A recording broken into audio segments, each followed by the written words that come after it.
K97.5, home to the morning hustle. Ayeeedubb is who I be. And I have a very special guest in the building. Rapper, model, enthusiast, superstar. Give it up for Shame Gang. Yo, what's good, yo? How you doing? How you living? I'm doing good. You know, just maintaining life, you know. Glad to be here. I know. Welcome to the K97.5 studio. All right. You've been here before, haven't you? Yeah, I've been here. But it's been a long time, right? Yeah, it's been a minute, though. It's like a homecoming, you could say. How long? When was the last time you've been here? Do you remember? Oh, man. Last time I was here, I think I did this joint called Bar for Bar with, man, he was a DJ, used to be here. I forgot his name, but we did a segment called Bar for Bar, and it was fire, yo. It was real fire. Oh, was it like a freestyle type thing, or? Yeah. Oh, okay. Yeah, it was like a freestyle type joint, yeah. Do you want to do one? We'd be like, Mr. Talk of the Town, you know what I'm talking about? It must have been way before I got here. Yeah, probably before you got here, yeah. Well, dang. Well, welcome back. Yeah. It's cool. So, for those who don't know, because, you know, we know each other, like, we're friends, right? We're friends? Yes, of Okay, course. bet. Yeah. So, like, let everybody know, like, how'd you get started into music? Like, what's the whole background? Man, I've been doing music since I was a kid, since I was like 13, you know, but I ain't take it seriously until like 19, 20, you know, like doing like what was it, like talent shows, stuff like that, battling, all that stuff like that or whatever. And then then I moved to North Carolina, you know, for schooling, and then, you know, I ended up getting hit by a car. Long story short, it was on some Kanye West Through the Wire type stuff. So it was like, yo, let me just put my pen to the pad to get my mind out of here, you know what I'm saying? Because I kind of contemplated a lot of scary things at that time. But that's what kind of, you know, long story short, you know, I just turned a tragedy into a dream, you know, something prosperous, positive. Yeah. Do you ever think about, like, what life would have been if that didn't happen? Because, you know, it's sad that something tragic, you know, happens to people. But Right. a lot of times people do, something else happens after it where it's, like, it makes for, like, a greater story. So you ever, like, Right. wonder, like, maybe I wouldn't have took rap or music serious if that didn't happen? To, like, give me, like, a wake-up call? I think I would have been playing basketball because I had a scholarship and everything like that. So at the time, basketball was my first love. That was, you know, everything I was doing. I was focused on that. Music was just rapping. It was just like, oh, I know I'm good, you know, whatever. But it was like, yo, I'm not gonna take it seriously or whatever. And then whenever that situation got took away from me, you know, my talents, it was like I needed another outlet. You know what I'm saying? People, you know, use sometimes like tragedies like that to like write and everything like that, and they put their mind to those things, and it really works, yo, because like it took me out of a dark time. Like music really did, you know. So I'm grateful for it, and I know it might sound crazy, but I'm grateful for where I'm at. So I believe that everything happens for a reason, and I believe that, you know, God put me here for a reason. So yeah, I'm making the best of it. Yeah, love that. You got to have that positive Right. mindset with everything. So, Right. yeah. But I want to talk about like your sound, because when we first linked up, you know, me being in radio, everybody was kind of like, you know, telling me they did music, and they always talking about like, listen to my song, listen to this and this. And, you know, being from North Carolina and being like in the South, there is a tendency for like some artists to kind of sound the same or sound like somebody else mainstream and things like that. But I think you have a very unique sound. Right. I guess it probably maybe come from you not being from here, but Yeah. even though you've been here for a while. So what was your sound? How would you describe it for the people? I don't know. I would say very versatile because it took me a minute to like actually find my sound. When I first got to North Carolina, I was still kind of trying to discover who I was and wanted to be as an artist. I was very, very like 90s oriented, like, you know, of that style and era. And then I wanted to, you know, evolve though, you know what I mean? And that's where you got me today. So I don't know. I really can't compare myself to anyone, you know, mainstream, because I believe that, you know, everybody has their own unique sound. But people tend to, you know, keep me in the lines of like what they hear today is hybrid rap, like, you know, like the Coles and stuff like that, or Kendricks and everything. Everybody wants to be compared to them, but, you know, that's not something that I pride myself on, you know, whatever. I'm just trying to do me. I feel it. So who did you like listen to like growing up? Bone Thugs and Harmony, DMX, Jay-Z, Andre 3000, Man, the list could go on and on, man. Even some R&B stuff like Erykah Badu, you know, Sade, a whole bunch of stuff like that, you know. That's why I believe I'm like a mixture of all of that because I'm not just tapped into just wanting to be a hip hop head. Like I'm right now in the business of just trying to make good music. And you do just that. Your music is phenomenal, I Thank must you. say. Thank you. I don't really hype you up all the time, but like I am today. I'm hyping you up. I appreciate you. And then one thing also about you is that you put on a lot of shows and you tap in with other artists in the city. You bring people to the city and you're really known for like, I guess, being a show creator and things like that. Right. So where did that kind of come in of just you always, headlining your show or like putting events and stuff together? Like where did all that come from? Just because like, not saying nobody was booking you, was like, oh, I'm gonna book myself type of thing. Yeah. How was it? Well, I looked at it as a way to help build myself as my name up in the area and too as to build up my fan base too because people that come to your shows, even if they're artists or not, they still are too your fans in a sense because they stream your music too and everything. They support each other and artists do support each other. So, but at first, what I wanted to do was kind of do something to give back to the city. So I partnered with the Boys and Girls Club, and we came up with an idea of putting on a showcase monthly on Sundays, and we called it Shame Sundays. And I would invite kids from Boys and Girls Club that were interested in music to come to the shows and also and learn about business, the music business, also how to write songs, et cetera, et cetera. And so that's how it turned out. And then eventually I was like, well, let me try this on a bigger level and, bring bigger artists here. And, and then I'm trying, and it's like I could get that. Like, say, for example, if I bring Lil Baby here, artists that might not know about me, I could bring him here and then I can open for him though, so then it's like, so now, this guy put on this show, whatever. He was dope. He opened for Little Baby, stuff like that or whatever. So it's like, you have to look at it as every opportunity to get in front of a new person. Got you. So what has been your favorite show that you've done? Like that just stood out? The lineup was good. The energy was good. The venue was good. Like what's been like your best show that you think you've done? That I put together? Yeah. Man, I would probably have to say the No Safe Haven show at the Poorhouse 2 years ago when I brought out Sadat X and I brought out Pooh as special guests. Yeah, Okay. that was and reason why it was so special to me was because they really took a chance because of COVID situation. And so everybody was just now starting to open back up and stuff like that. And we was running into issues with capacity and all that, but I was the first artist to sell out the Poorhouse since the joint opened back up. So I was like, man, this is monumental, you know what I'm saying? So, and then too, it was my album release party too. So, album release show. So, everybody wants to sell out the album release show. So it was like, man, two birds in one stone, you know what I'm saying? So that was one of my ones. That's one of my gems right there. I don't know if I don't think I made it to that I don't think you came show. to that one. You came to like the next one. I think you came to the recent one with Loot and all them and stuff like that, right? Yeah, I think so. I think you came to that one. I think so. What was the one with what's her name? The woman rapper. Right, nigga? Yeah. That was one in Chapel Hill. You came to the Chapel Hill one. Oh, damn, I forgot I went to Chapel Hill too. Yeah, that one was fire yeah. too. That was a dope one too. But I just felt like the Raleigh one was just ridiculous because, well, see, the Chapel Hill show was the Raleigh show was the reason why I put on the Chapel Hill show. Right. Because we sold out the Raleigh one, and then there was still like 50, 60 people that couldn't get in. Oh, really? So I wanted to do another show with that same opening lineup, but with another group of big name artists, but do it in Chapel Hill. You know what I'm saying, and vice versa. And so it still turned out good, but the Raleigh one with the first one that hit, it was ridiculous. Yeah, I bet. It was crazy. Dang, I wish I would have I think it was just a little too late. I don't think we had just crossed paths yet. Yeah, I don't think we yeah. tapped in with each other at that time then, but it would have been crazy though. Dang. It was crazy. Well, I'm sure it's gonna be a whole lot more that be that crazy in that capacity. Oh so, yeah. It's a lot coming on. It's a lot coming. And then another thing about you is that you're one of like the artists who actually like go on tour and go on to different cities and things like that. So what has been your favorite city to be able to tap into outside of North Carolina? I got two. I'll say Atlanta Okay. and LA. Why those two?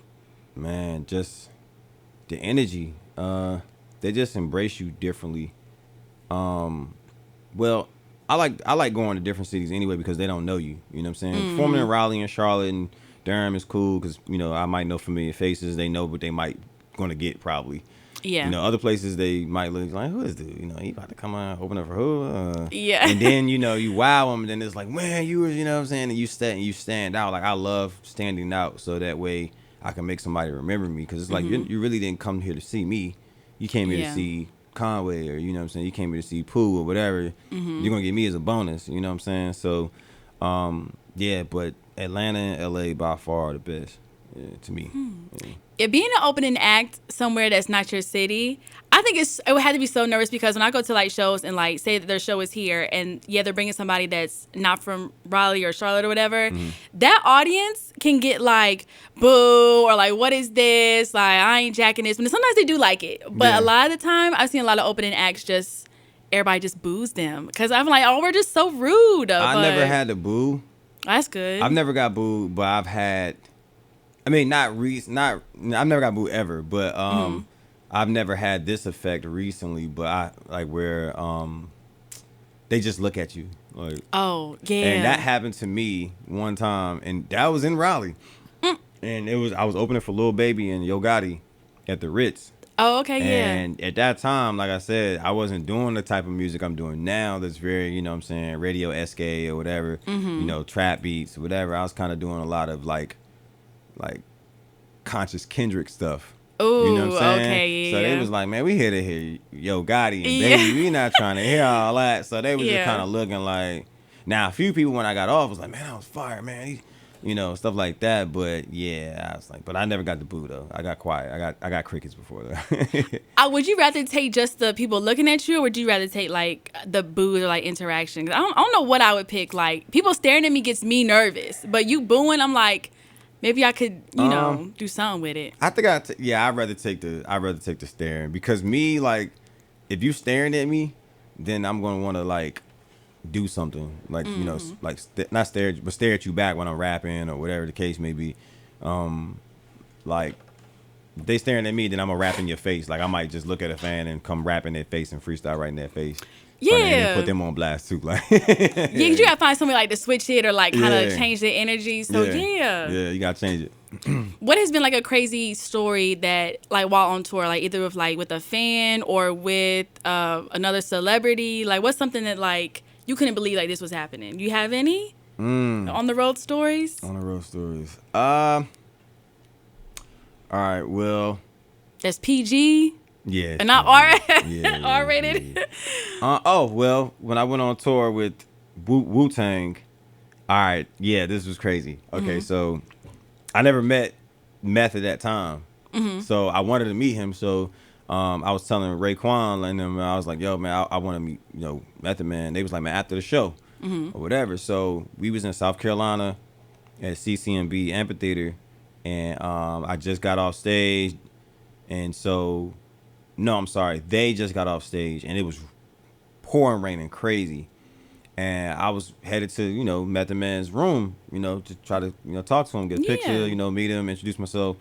And I'm walking towards that way, me and my manager, and then he comes out, and he's like by a group of people, and he's like pushing people, like, move, move. And so I'm like, looking and just think of this big tall dude, just mad, breathing hard, coming towards you, like, so I'm like, what the hell going on, yo? Like, what I'm saying? He was like looking for somebody to put hands on somebody because somebody did something disrespectful. Oh. Yeah, so I was just like, I remember it was like I'm so happy like to go there and meet him. Then he just come out the engine. I'm like, all right, never mind. I'll come back later maybe and talk to him. You know what I'm saying? Dude was like, yo, not now. Like, so I'm like, yeah, like. To me, that was crazy because that like he one of like my top 10 artists, that I respected and watched as a kid. So, yeah. But I eventually did meet him, on the second show when we did in Raleigh, and it was mad love. It was dope.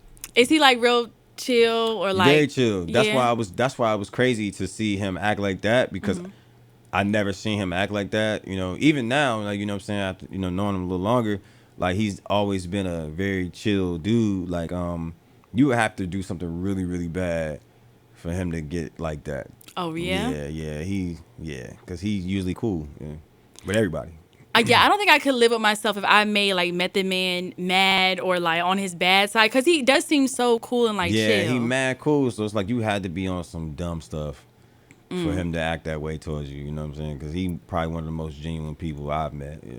Dang, that's crazy though. Yeah, it's crazy. But I want to talk a little bit more about your artistry, because another thing about you that I love is your music videos. I was in one of them for Chasing M's, Yeah.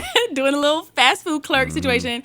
And I also see like the ones like you were like at a rage room for like the latest one. Yeah. And then like you're like kind of acting a lot in the music videos and putting it together.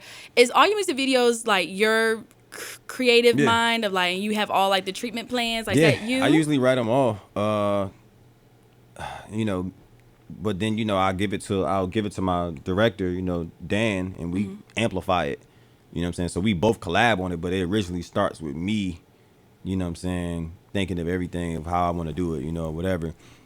And that's the thing when it comes to me with music videos. I don't like just doing basic videos, because I feel like videos are a representation of you and your craft. And so why half-ass it? I'm not gonna want to do that. So I always want to be, known for is giving people creativity when it comes to my videos. What's your favorite music video that you've done? You got a couple. Dang, I don't know, cause this new one, Stick and Move, I like it, man. It's just it's radical. It's everywhere, but then it also gives a good message, at the same time. But if I had to go for like just funny and so much fun I had on set, like Chasing M's was the fun. Like that was the fun one. We had fun all day, and then we did. It was crazy because that day we did the KRS-One show too, and at Cat's Cradle. We had to shoot a video and go do that, open that up, and then come back and finish it at the restaurant. So it was ridiculous. Yeah, it was crazy. You were real busy with that one because it had like a couple of scenes in it, and it was a bunch of people were involved, and then that was a fun one. I can only imagine like I said, we were just here for the fast food joint, right? But there were so many other scenes and like takes that you probably had to do. So man, it was ridiculous. Yeah, Chasing M's is a good one. It took all day. Like we started at 9 a.m. and like I said, we got back. When did we finish the restaurant? Like at midnight, maybe? Yeah, midnight or 1, yeah, something like that. It was ridiculous, yo. Like it was crazy. And then y'all were like still going like after that. I feel like it was just like going somewhere or something. It was done. Like by the time I was done with that, like I went home and fell asleep. I was done. I had to recharge for like 2 days. Oh, I bet so. That would have wore me out completely. But it's crazy. It made for a good video. Yeah, it was fire though. Like I said, I still get people to talk about it all the time. Like I'll be going in barbershops and people be like, "Man, you that dude that seen on this," and I'd be like, "Dang, I don't even follow you on Facebook." And it's crazy like how many people were sharing it, and then like I said, it get the people, and then they'd be like, "Yo, I seen you on on this or this ad or whatever," and it's dope. I like stuff like that. That's dope. I like that. And then besides from music videos and things like that, you also have put out a couple of projects in the meantime. And you're working on something now, right? Yeah, I'm working on something now that's coming out next year. I ain't really speaking as much on it, but definitely Stick and Move is one of the first singles from it. The last project I put out was No Safe Haven. So I kind of wanted to keep the energy going, keep the level rising, you know what I'm saying, with the next project. So I think I did that. But y'all have to see next year when it comes out, early next year. Oh, early next year. Early next year. Don't keep these people waiting, Shane. Nah, I ain't. We are hungry for more. Like, don't keep us hostage. Nah, we gonna definitely keep the energy up. Like I think I'm never gonna do what I did like again because No Safe Haven, I dropped that 2 years ago, and then I just basically was just touring and shows and ridiculous. Like I was so busy, you know what I'm saying. So now I have like 2 or 3 albums in the stash, and so I'm gonna get these out, and I'm not gonna be away so long. Like I'm gonna start putting out more music more consistently, more frequently.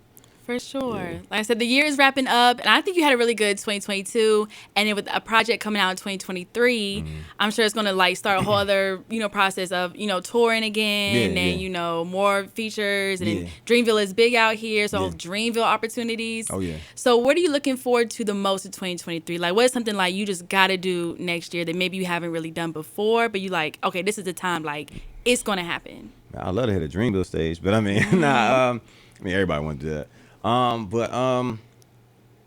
I just want to continue to expand. Like I love, like I said, I love traveling and doing shows. You know, I do have something I can speak on. I do have some stuff coming up with 38 Special and West Side Gun from Griselda next year. So they're Okay. going on tour. You know, and I will be coming on a few of those. And then you know what I'm saying, doing a few, you know what I'm saying, of my own stuff too. Like I think next year is gonna be like my first official tour on my own. You know what I'm saying? So Okay. that's what I'm really looking forward to the most. Yeah.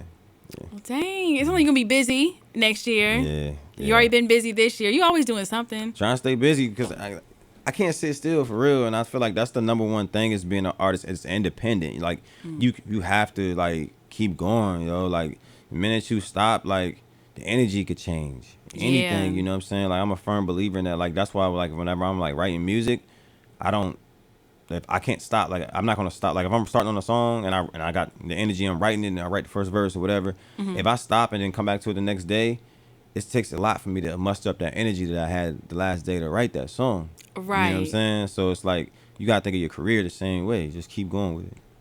For sure. Well, when you get super popular and super big and on Dreamville's worldwide tour, don't forget about Can I Survive? And it's, And I ain't no people model. Yeah.